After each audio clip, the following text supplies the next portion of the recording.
Hello there my scrumptious beings, how you doing today? Thank you for stopping by my channel, I appreciate you. So today we're going to talk about an Apex territory system, what it could be like, what we hope it will be like, and well, these are mainly all my ideas and hopefully you will like them, hopefully you agree with them, but if you don't and you disagree or you have maybe better versions of my ideas or even ideas of your own, feel free to comment them down below. Let's have a discussion, that's the whole point of these videos. I like talking, you guys like listening and talking yourselves, so let's have a little chat about it. And apart from that, let's just get right into it.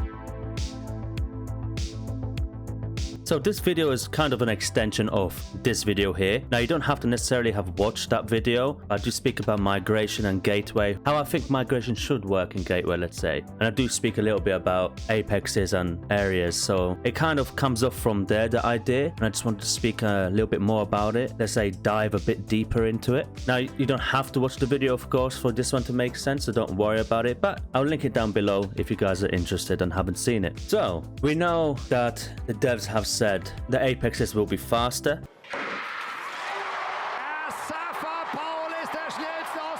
Stronger.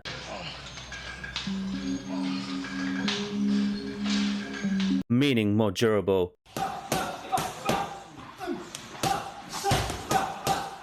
Than they were in Legacy. So that's definitely going to be interesting. A lot of people have spoke their minds about this and most don't like the idea. I mean, apexes were already quite unbalanced in Legacy, meaning that pretty much every time you'd go against one, you're guaranteed to die. But let's be honest here, it's got the name Apex for a reason. That means it is the top of the food chain and it's supposed to be like that. It is meant to be something that no one else can kill unless you're another Apex or if you work very hard to kill it. Now of course you have got some Utah players probably about to type down below like, I one-on-one a Rex, no problem. And that's fine, that means you're a skilled player and you know how to. But that's also because of the broken hitboxes in the game in Legacy, and also because, well, you know what it's like. Turning that game is like a bus turning. You can't turn like you can in Evrima, but that will be different. You can actually turn on the spot, and most likely just like any dinosaur, they're gonna have auto attacks. Maybe a bit like the Kano where it can just like this, you know, auto attack just behind it or wherever you're aiming, which I'm presuming it will do because every predator so far has something like this, which is good. Last thing you want to do is grow a Rex for 6-7 hours and then a Utah that takes 1.5 hours, let's say, comes and just ruins your day. Now that we've spoken a little bit about what apexes are and what they've said, let's actually dive into the actual point of the video of the Apex territory system.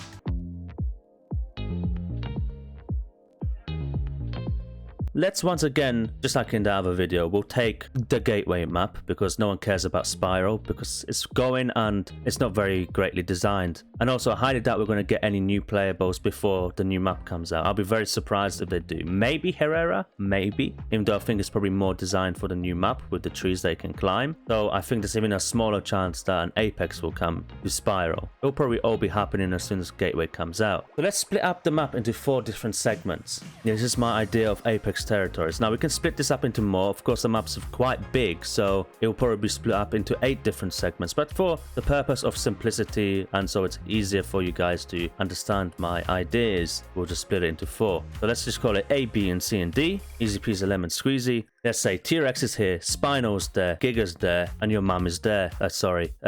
Dino. Actually, let's not say Dino because, well, that's more of a river-based one. I think that's quite a unique kind of Apex. Some people would say it's a pseudo-Apex, which I guess it kind of is, but it should be an Apex. So let's put another pseudo-Apex. Just off the top of my head, we'll put Acro. I know that's not a true Apex, but you'll get my point either way. So as you can see, they control East Territory, and you'll have herbivores. They'll work alongside with migration or weather. Now people will learn that, okay, this area here is probably most likely going to be Rex territory, this will be Spino, and so on and so on. And the whole point of this is that you don't get too many apexes together at the same time. Now they'll have every opportunity to cross the imaginary line, so they'll have to fight over food. Now this will usually happen when, let's say, herbivores are moving across one side of the map to another, just like in migration, meaning it will have predators stalking them, which means then they will come up close together and then they have the choice of, do they fight each other or do they walk a bit bit more further into their territory. Because at the end of the day, even though you could probably kill each other, one of you most likely will die. And are you going to want to lose all that progress? That's the real question here. It's actually how many hours will it take to also grow an apex, which means obviously it's going to be a lot more painful when you lose one. So a lot of people are going to be faced with this question every time they meet another apex. And when an apex controls a territory, there'll probably be some smaller predators too, like Allosaurus, let's say, or Carno in certain areas. Now you already have something similar like this in the game, just not done very well. Like of course you've got Paki, let's say, the agave that it needs to eat is in center. All right, so let's just go this center here. I know it's not quite center, but let's keep it to the split section. So let's say its agave is going to be here, which is T-Rex territory. So obviously T-Rex is going to have Paki on its diet. But then if you look all the way here with Spino, let's say it has Diablo on its diet. Now T-Rex won't eat Diablo because it won't be its preferred food. So it has no reason to really want to go all the way there, apart from if it's just bored and it wants to explore, or if it doesn't mind just eating, or simply just wanting to fight the shit out of everything because you're one of those players that likes to fight. Nothing wrong with that. I'm one of those as well. But of course this can work into a better dietary system too, where you actually have, like now you have preferred food, but then you have food that you can eat but it won't give you any nutrients. I do feel like there should be a third option, which would be right in the middle. Let's call it the B option, which it will still give you some nutrients, but maybe it'll give you a lot less of that nutrient. So it'll take a lot more to eat to get that same nutrient in regardless. So let's say T-Rex eats Paki, it gets that, let's say, S diet pretty quickly for itself. But if it eats Diablo, it'll also give it an S diet, but it'll just do it in 50% the amount of time. So you need to eat twice as much, let's say. Now in this case here, it gives you quite a few different kinds of play styles, and you can just kind of pick and choose what's best for you. But you can also make it rewarding, where if the T-Rex has to travel the furthest, let's say it has to go all the way down here, which is in Giga territory. Maybe it has its preferred diet there too, and Gigas is also where the T-Rex is. Let's just say it's that way, right? Meaning that they will also have to face off each other for that food. Again, that'll be for the players that like to go that extra mile. Even though they'll get the same thing, they'll have that option of I can be around these ends too. And of course, for the sake of the system, let's just say that apexes can only spawn in the actual territory. So T-Rex will still have an option of A, B, C, D where it can spawn, but it'll be only within that area of the map. Kind of like you have it now. Not every dino can spawn anywhere, right? It kind of has its areas they can spawn in. This would help stop just T-Rexes spawning in Giga territory. You'll have to actually make an effort to go from their territory over there. But most of the time, they're going to want to stay in their own area. And this is quite a large part of the map. It might look small because I split into 4, and like I said, it might be split into even smaller pieces, but this map is going to be massive.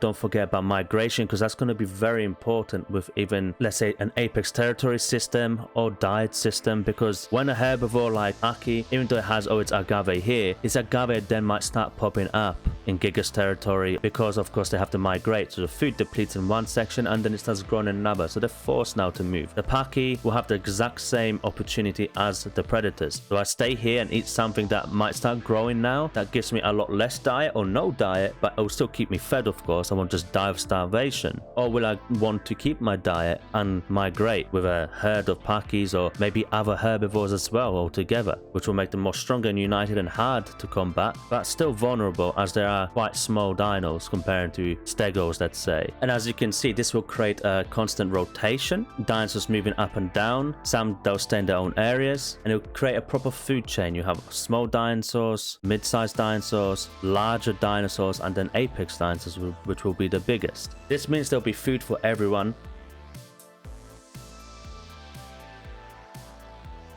So some big predators may never see other big predators, because it will be literally down to the player. And I think this is what's good, because this will give the player the choice. It won't be so forced, but you have advantages and disadvantages on both ends. Sure, if you move along with everything where the food is at, you'll get more positives than negatives, at least in terms of feeding yourself. But then the risk will be higher, because you will run across other predators or bigger herds and so on. Or you can stay, might be a bit harder to find the food that you want. You might have to rely on AI for a little bit, or the dinosaurs have chosen to stay.